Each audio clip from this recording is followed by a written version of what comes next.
Hi guys! Welcome back again to my channel at for today's video nga may nag-PM sa akin na reviewin ko daw itong loan app na to dahil ayan bago lang din to at download sa may Play Store at meron din tong FB page na nagpapautangan ng up to 100,000 pesos at ang sabi nung iba ay naaprubahan sila at maliit lang daw yung kaltas. Kaya ngayon, ayan sige, reviewin natin dahil baka katulong nga naman talaga or baka naman fake news na naman itong bagong labas na loan app na to.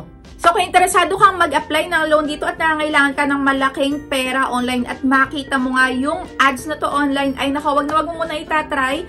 Panoorin mo muna yung video na to hanggang dulo para makita nyo nga kung talaga nga bang legit or ayan, isa na naman pong loan app na paaasahin lang tayo sa bandang huli. Umpisahan na nga natin. At itong loan app nga na to ay ang PXT Loan Online Loan. Yan. PXT Loan Online Loan. Yun pala. So, 4.8 na ratings meron to. Ayan, 13,000 reviews. Medyo madami ng review to at ayan, for sure madami na din nakapag-apply talaga. Chinek ko naman sa may site, naka-register naman to pero hindi nga ibig sabihin ay talaga nga namang legit na talaga 100%. Huwag muna kayo mag-i-install. Huwag muna kayo magda-download. Dahil lang sa nalaman nyo na ayan, yung iba na aprobahan dito at maliit lang yung nakaltas doon sa may loan nila. Check pa din natin talaga syempre. At kung bago ka nga lang dito sa my aking YouTube channel ay huwag mo kalimutan mag-subscribe at pindutin mo na din yung notification bell para lagi ka maging updated sa mga next uploads ko. At syempre sumali ka na din sa aking GCash giveaway every month at sa aking dalawang cellphone giveaway. Kung paano sumali, kailangan lagi ka lang updated dito sa mga ina-upload ko at huwag mo kalimutang i-PM sa aking Facebook page. So ayan, ganun lang para maisali na nga kita agad.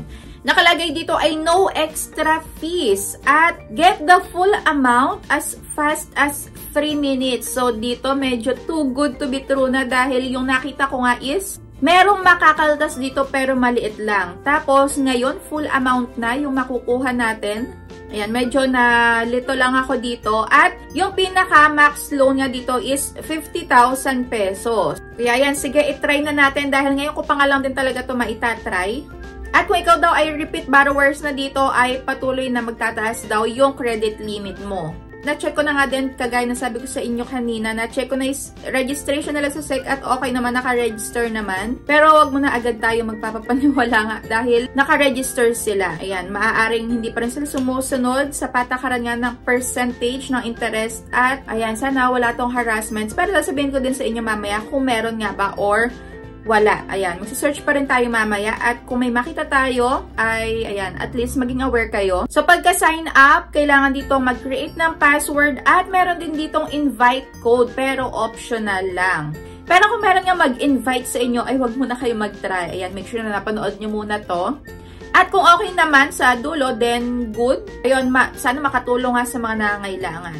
Ito na nga yung, ayan, permission, SMS, messages. At meron nga dito nag-pop up na to enhance your application success rate, please make sure to grant the necessary usage permission. So dito, obligado daw na i-grant natin yung mga permissions na kinukuha na to or hinihingi para daw makapag-proceed tayo. So ano ba itong permission na to? Dahil pag nag-a-apply naman tayo ng loan, wala naman lumalabas na ganito. Allow PXT loan to view. Ayan, once allowed, you can use this app to check general information related to app. Okay, sige, i-allow muna natin at mamaya i-check natin dun sa may settings natin. So, ito nga yung sasagutan ko. Ayan, personal information para lang makakita nyo din kung sobrang dami ba ng kailangan ditong masagutan. So, usage of loan, kagaya lang nan sa iba. Education background, ayan, marital status, number of children, residence, detailed address, at yung contact information naman. Ito, mga optional lang, pero para daw mas mataas yung inyong approval rate ay kailangan mailagay nyo, even those optional. Ayan, kaya ito, Facebook Messenger, username nyo, Viber, at backup phone number. Kung wala kayong ibang phone number, pwedeng siguro sa kapamilya nyo na lang din. Pero optional nga lang din naman. Nasa sa inyo kung ilalagay nyo or hindi. So, ayun. Continue. Ayan na nga yung usage of loan. At dito sa address, may napansin ako kasi merong mga naka-star. So, parang pagka bumibili ko ng milk tea, yung mga naka-star best seller, ibig sabihin, mas mataas yung percentage or approval rate ng mga nakatira dito sa may mga stars. At sa may job information, dito, ang napansin ko lang pagka ikaw ay student, unemployed, housewife, wala ka nang iba pang sasagutan dito. Wala ka nang ilalagay na company name, experience, payday 1, 2, monthly income, at company address. Ayan. So, ito napansin ko dito. Kagaya na to, ayan, sample, unemployed, o diba, wala na dyang nasa ibaba na naka-under dyan. Kayo ay estudyante, kayo ay unemployed, walang trabaho, housewife, maaaring pwede sa inyo to pag legit. Pero, hindi pa din tayo sure, kaya, ayun, pagpatuloy pa din natin. Huwag muna kayo mag-a-apply. Next na nga, personal reference contact. Dito, kailangan nila ng, ayan, bali 3 lang naman. Kagaya na sinasabi ko sa inyo lagi, ay pag mag-a-apply kayo ng loan, ilimit nyo lang yun nandun sa may phone book nyo ng 3 hanggang 5 contact numbers lang. Para in case nga na meron kayo ma-applyan na hindi naman pala talaga legit at nangungontak kahit na hindi nakalagay as contact references ay wala na nga silang iba pang mahaharas. So, ayan dito, relation, pagka, ayan, baguhan pa lang kayo, ang ilagay nyo ay yung kapamilya nyo, ayan, o kaya best friend nyo, nanay, tatay, or kapatid. Para alam nyo din, kapag hindi kayo agad nakapagbayad ay nangungontak ba to ng ibang contact references. Ayan, para aware din kayo na may nako-contact na nga pala. So, dito sa may additional contact person, ito yung pangatlo. So, continue na nga. Dito na tayo sa identity authentication. Kailangan dito ng, ayan, ito yung mga nahanap nila na ID. So, ayan, nakapag-picture na ako ng ID at facial recognition na. So, okay, wait lang. Ayan, ayaw ma-detect yung mukha ko. Ulit nga. Ayan, ayaw talaga.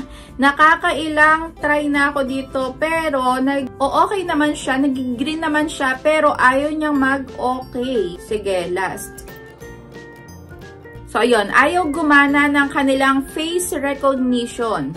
Ayan, ayaw gumana talaga nitong facial recognition nila. Hindi ma-detect yung mukha ko. Pero nag-green naman yung dati na na-applyan ko. Pag nag-green siya is okay naman. Mag-proceed na siya sa may next step. Pero dito ayaw talaga. Sige, last try.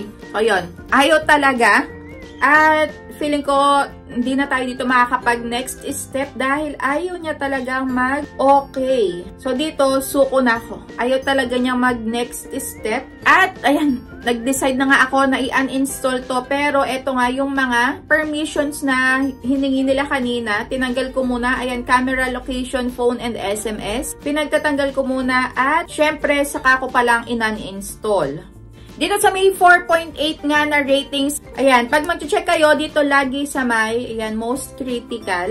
Pero dito 4.8, napakadami nung nag-rate na maganda itong app na to. Pero eto nga yung mga nakita ko na talagang nakapag-try. Hoping siya na ma-approve, kaya medyo mataas yung inilagay niya. Pero inedit nga niya, don't download this app. Ayan, they only collect your basic information including your number and they will keep calling you even when they didn't approve your loan. So dito kahit daw hindi ka na-approvehan, ay kukontakin ka pa din. Meron palang naka-experience din nung kanina. Easy to navigate. Ayan, even facial recognition doesn't work. Kagaya nung sa akin kanina, ayaw niya talaga mag-try dun sa my facial recognition. Meron niyang nag-post na about dito. Ayan, sabi, siya daw ay naaprubahan. Pero ang natanggap lang niya is 1,826 daw. Ayan, yung natanggap niya, 1,826. At yung nakaltas lang is 174. So, dito lumalabas nga na 2,000 pesos lang pala siya na-aprubahan. At yung nakaltas is 174 lang. Ayan, kagaya nung na-experience ko din, sabi, hirap sa face recognition, nag-error naman sa may facial recognition, at yung isa naman na-reject daw siya.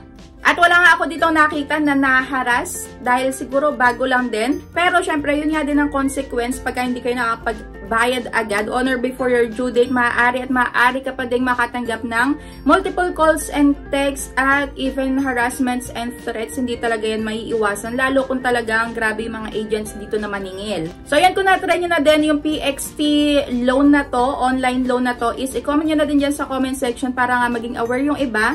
At malaman nga din kung okay ba talaga to, dahil ako hindi talaga nag-proceed yung akin. Ayan, ayaw doon sa may facial recognition. So ayan, hindi ko alam kung bakit. Pero marami nga din naman palang naka-experience nung ganon. So kung ikaw na-try mo na, ay comment mo na din dyan para mabasa ko na din at ma-share ko din sa iba. Ayan, gagawa ko ulit to ng another review.